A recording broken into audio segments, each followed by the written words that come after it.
Hello everyone. I was going to go over my AL37 and modifications I've done to it, and maybe you can use some of that for your build. One of the most important things that I did was fiberglass the entire body, because I hate the feel of cheap foam and that feeling of impermanence. Doesn't feel good. So I went ahead and fiberglassed the model with 3/4 ounce. Which is about how many grams it is, 20 something grams, whatever, but whatever is available. It's real thin, and also use carbon fiber in certain areas. And another thing I had to do was, since I lost this part here, is make my own.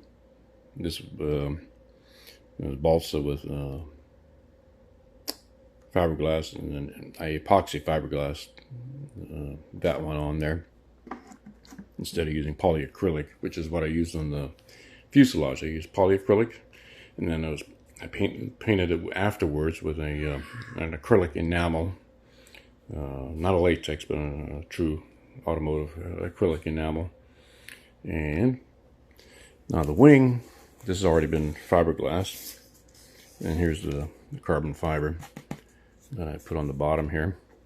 The areas that tend to break. So, and when it's painted, you won't see that because it's so thin. Second thing I did was the landing gear here.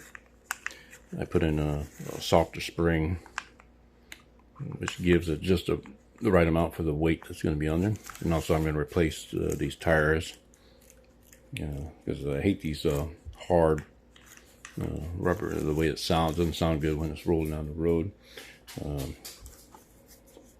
Vertical or horizontal stabilizers are completed, and they'll get painted soon. Let's see. I mean, just the feel is a lot harder when you fiberglass everything.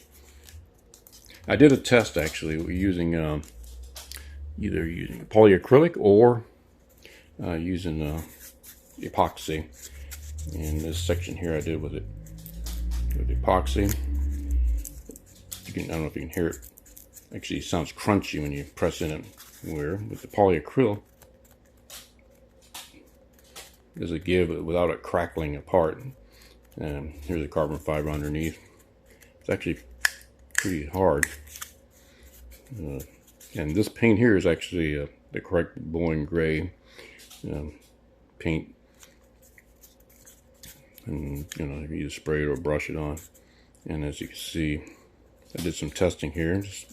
This is a piece of cheap scrap foam.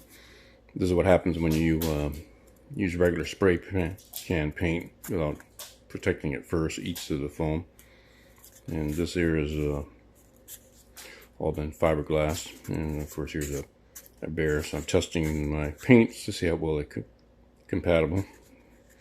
And if you primer it beforehand, you're using polyacrylic, it won't eat the foam.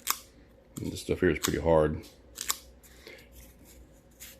So that, and of course I got to do the winglets and both engines. They'll get done next. Also sand everything down. That's one of the most important things. You have to sand it down.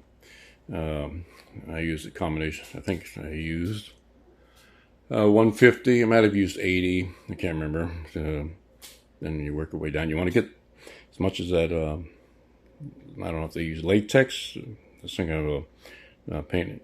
You want to get that down a score so you're get this camera to focus. It's acting up a little bit.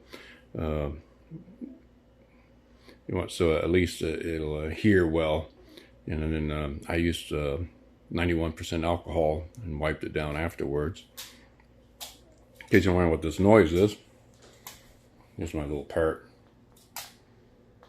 He's excited by the cameras. I don't know what it is, but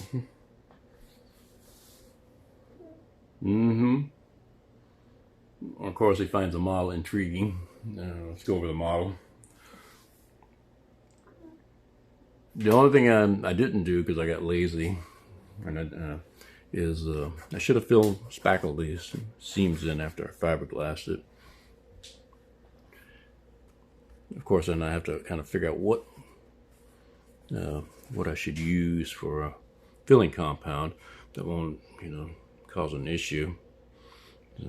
But the second one I'm going to do, I'll find some kind of a spackle compound and fill it. Probably I'll fiberglass it and then spackle it afterwards. That way it'll, get that taken care of. This is more like my experimental model, to learn, the techniques. I've been building RC planes since 1977 was when I started first. So I had a few years experience, but then I quit flying for the entire 1980s and early 90s and just came back after that. And in case you're wondering what markings this will be, this one will be Air New Guinea. And the second one, that's for my son. We're thinking Air Caribbean. And the third one, I'm just going to get a fuselage and tail section. That one will be Air Vanuatu. Those are all colorful schemes. And there's a guy coming to visit. The new things, he's kind of shy. He's probably wondering what the hell am I doing. But let's see, what else have I done to this thing. I did use polyacryl on the inside here. I see I took everything out because I just wiped it down inside there. Foam can be biodegradable a little bit. Say if you protect it, it'll last, and this will definitely last a lot longer now. And it's got a good coating on it. And of course the latch works on there. It's got a little drilled out hole there. And I put a little VHF mock-up antenna on there. That way I can lift it up easier. It's kind of chintzy. The original one had a piece of tape. You just pull the tape. And of course here's this little dent. That's the way it came. The servo wire, when they packaged it, laid on top there. And of course it meshed it in there. Well, I guess that's it for this video. And if you have any questions, feel free to ask. Once again, this is a pretty nice model. One other thing I should go over before I forget, since I did use, can't remember if I think I used a little bit of fiberglass in here, and of course you make sure it fits after you're done. Test fit. There's enough slop in there; it should be okay. And let's see, I think that's pretty much it for this video, and that's it. Enjoy. And have fun flying.